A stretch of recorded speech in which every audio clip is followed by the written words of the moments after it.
I want to ask you one last final question here.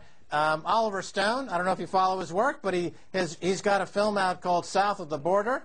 And in this interview, he quotes something from President George W. Bush, who has said that the best way to revitalize an economy is with war.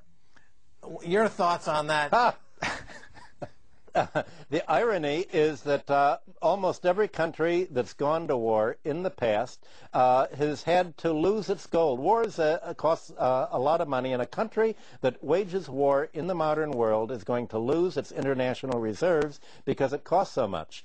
The U.S. economy is in a unique position where when it spends money abroad on the military, other countries pay for this expense because other countries hold their international reserves in the form of treasury bonds to finance the American budget deficit that is mainly a military deficit. So it's America's balance of payments spending in Afghanistan, Iran, and its 80 military bases in Eurasia that pump dollars into the global central banks that then recycle them to fund the deficit. So I think what George Bush said is the more we go to war, the more dollars we spend abroad on the war, and the more dollars central banks have to buy our federal debt. So we fund our federal debt by having foreign countries essentially finance our war spending. That's what the international monetary system is.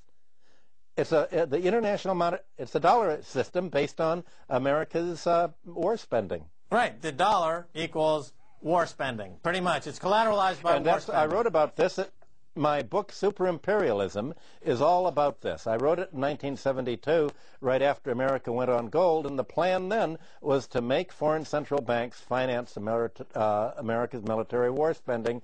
The largest purchasers of the books were the State Department, the Pentagon, and the CIA, and the Pentagon immediately gave me a contract to explain what it was doing, and they said, my God, we didn't realize by accident we've pulled the biggest ripoff in human history. This is great.